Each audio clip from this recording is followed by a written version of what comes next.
আসসালামু আলাইকুম, welcome back to my channel. কেমন আছেন সবাই?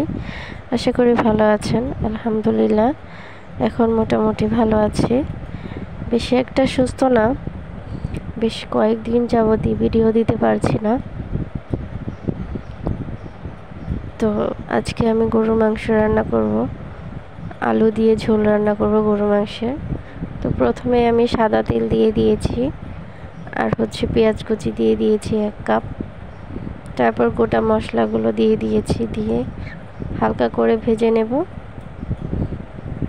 ভেজে নিয়ে তারপর আদা রসুন জিরা পেস্ট দিয়ে দিব। এখানে আগে আমি লবণটা অ্যাড করে দিয়েছি, দিয়ে তারপর আদা রসুন পেস্টটা এখানে দিয়ে দিচ্ছি। এখানে আমি 3 টেবিল চামচের মতো আদা রসুন জিরা পেস্ট অ্যাড করেছি। তো তারপর আমি হলুদের গুঁড়া, মরিচের গুঁড়া, ধনিয়া গুঁড়া সব একসাথে দিয়ে ভালো করে কষিয়ে নিব।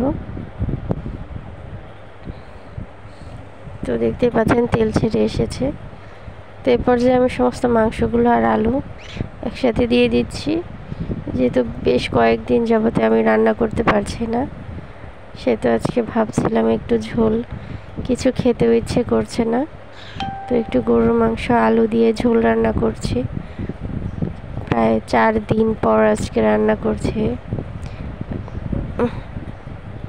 কথা বলতে খুবই কষ্ট হচ্ছে, কথাও বলতে পারছি না। তো আমি ঢাকা দিয়ে রান্না করে নিব, কষিয়ে নিব ভালো করে কষাতে হবে। তো আমার কথার মধ্যে কোনো ভুল হয়ে থাকলে অবশ্যই ক্ষমা সুন্দর দৃষ্টিতে দেখবেন। যেহেতু ঠান্ডার জন্য, ঝড়ের জন্য কথা বলতে পারছি না, বেশি কথা বললে কাশি চলে আসতেছে, কথা একটুও বলতে পারছি না।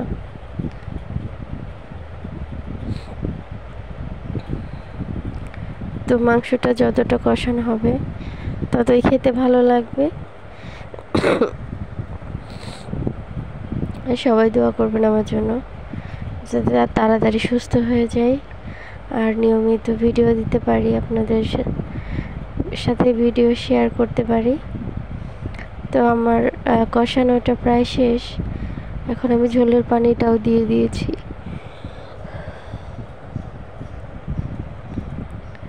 তারপর পলক চলে এসেছে। এখন আমি নাড়াচাড়া দিয়ে নিচ্ছি। এখন আমি হালকা আছে, মিডিয়াম আঁচে রান্না করে নিব মাংসটা, যতক্ষণ না সেদ্ধ হয়ে আসছে। তো আমার ভিডিও ভালো লেগে থাকলে অবশ্যই লাইক, কমেন্ট, সাবস্ক্রাইব করে দিবেন, পাশের বেল আইকনটি বাজিয়ে দিবেন, শেয়ার করে দিবেন। তো ধন্যবাদ সবাইকে এতক্ষণ ধৈর্য ধরে আমার ভিডিওটি দেখার জন্য। সবাই ভালো থাকবেন, সুস্থ থাকবেন, নিজেদের প্রতি যত্ন নেবেন। এই ফাইনাল লুক।